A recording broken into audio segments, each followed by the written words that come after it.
Hello மக்களே, இந்த வீடியோவில் என்ன பார்க்க போகிறோன்னா, தென்னந்தோடப்பம் எப்படி தயாரிக்கிறதுங்கிறத பார்க்க போகிறோம். வாங்க வீடியோக்குள்ளே போகலாம். செங்கோடு வந்து இந்த தேங்காய் போடுறாங்க மரத்துலேருந்து.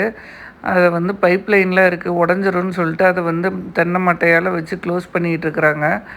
பாருங்கள், இந்த மரம் ஏறவங்களுக்கு பேர் மரமாரின்னு சொல்லுவாங்க. இந்த தேங்காய் மேலே ஏறி போடுறாங்க இல்லையா, அவங்களுக்கு பேர் தாங்க மரமாரி. அவங்க வந்தால் தான் இதெல்லாம் சிறையை எடுத்து பண்ண முடியும். சிறையை எடுக்கிறதுனா என்னென்னா, தென்னை மட்டை வேஸ்டானது, காஞ்சி போனது, அந்த பன்னாடை, பாலை, ஆகாத ஐட்டம்லாம் கீழே வந்து டிஸ்போஸ் பண்ணிடுவாங்க. மேலேருந்து எடுத்து விட்ருவாங்க. பார்க்குறதுக்கு மரம் க்ளீனாக இருக்கும். அதே மாதிரி வர தேங்காய் எல்லாமே கீழே போட்டு விட்ருவாங்க. அதுதான் இப்போ நம்ம வீடியோவில் பார்த்துட்ருக்கோம். அடுத்தது பார்த்திங்கன்னா, நான் தென்னந்தோடப்பம் ரெடி பண்ணலான்னு பார்க்குறேங்க. அதாவது தென்னந்தோடப்பம்னா விளக்கமாறுன்னு சொல்லுவாங்க ஊர் பக்கம். இது எதுக்குங்கன்னா, பாத்ரூம் க்ளீன் பண்ணுறதுக்கு, வாசல் மண் வாசல் பெருக்கிறதுக்கு, கார வாசல் பெருக்கிறதுக்கெல்லாம் இதெல்லாம் வந்து சூட் ஆகும். இந்த விளக்கமாறு கடையில் வந்து ஓவர் ரேட் தாங்க. ஆனால் இங்கே பாருங்கள், நம்மலாம் வந்து ஃப்ரீயாகவே எடுத்துக்கலாம் கிராமமாக இருந்தால். அதை தான் எப்படி செய்கிறதுன்னு இந்த வீடியோவில் காமிச்சிருக்கேன். வாங்க வீடியோக்குள்ளே போகலாம்.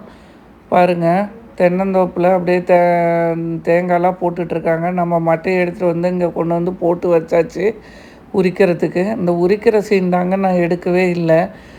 ஊசி, நம்ம பூ கோக்கிற ஊசி இருக்கு இல்லைங்களா, அது கோன் ஊசி, இது மாதிரி எது வேணாலும் வச்சு, இல்லை ஹேர் பின்னு, இந்த மாதிரி எது வேணாலும் வச்சு இந்த மட்டையை வந்து உரித்து எடுக்கலாங்க.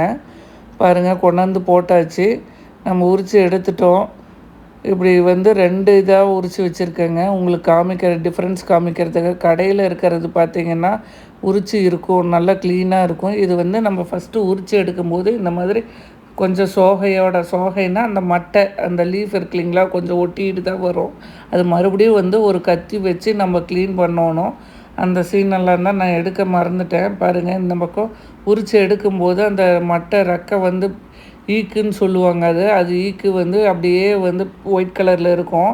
அதை வந்து நம்ம கட் பண்ணி எடுக்கணும். பாருங்கள், நான் அதுக்கப்புறம் அந்த கத்தி வச்சு சொன்னேன் இல்லைங்களா, எக்ஸ்ட்ரா லீஃபெல்லாம் நம்ம வந்து சுரண்டி எடுத்துடணும். சுரண்டி எடுத்துட்டு பார்த்தோன்னே பாருங்கள் எவ்வளோ கிளியராக இருக்குது. அந்த க்ளீன் பண்ணாத விளக்கமாக இருக்கும், க்ளீன் பண்ண விளக்கமாக இருக்கும், எவ்வளோ வித்தியாசம் பாருங்கள். அதே மாதிரி இந்த தளவு, அதாவது மேல் பகுதி இருக்குது இல்லைங்களா, அதை வந்து நம்ம கட் பண்ணி எடுத்துடணும். ஏன்னா ரொம்ப சின்னதாக இருக்கும், அது வேஸ்ட்டு தான், உடஞ்சிரும். மேலே வந்து ஒரே மாதிரி ஈவனாக இருக்கிறதுக்காக அதை கட் பண்ணி எடுத்துடணும். அதை கட் பண்ணி எடுத்தாச்சு. எடுத்துகிட்டு இந்த பின்னாடி ஈக்குன்னு சொன்னேன் இல்லைங்களா, அந்த வெள்ளை கலரில் நீட்டிகிட்ருக்கு, அதையும் கத்தி வச்சு கட் பண்ணி எடுத்தாச்சு. எடுத்துகிட்டு கீழே குத்தி ஒரே ஈவனாக பண்ணிவிட்டு அந்த கயிறு போட்டு சரடு போட்டு கட்டிடணும். அவ்வளோதாங்க. பாருங்கள் எவ்வளோ சூப்பராக ரெடி ஆகிருச்சு. இப்படி தாங்க. இது இன்னும் ஒரு நாள் காய்ஞ்சதுன்னா நம்ம கூட்டுறதுக்கு ரெடி ஆயிரும். பாருங்கள், 2க்கும் டிஃப்ரென்ஸ் பாருங்கள். நல்லா க்ளீனாக உரித்ததுக்கும் க்ளீனாக உரிக்காததுக்கும் உள்ள டிஃப்ரென்ஸு.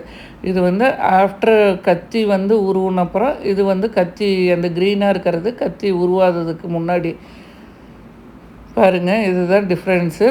கடையில் வர்றது நீங்கள் அந்த சாண்டல் கலரில் இருக்க விளக்கமாறு தான் வாங்குவீங்க. தென்னந்தோடப்பத்தை நம்ம அந்த உரித்து போட்ட மட்டையெல்லாம் இப்படி தாங்க உரிச்சதுக்கப்புறம் இருக்கும் அந்த தென்னை லீஃபெல்லாம்.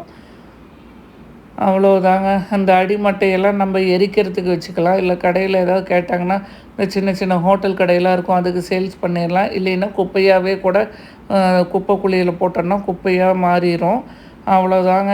இந்த வீடியோ முடிஞ்சிச்சு. இந்த வீடியோ பிடிச்சிருந்தா லைக் பண்ணுங்கள், ஷேர் பண்ணுங்கள், சப்ஸ்கிரைப் பண்ணுங்கள்.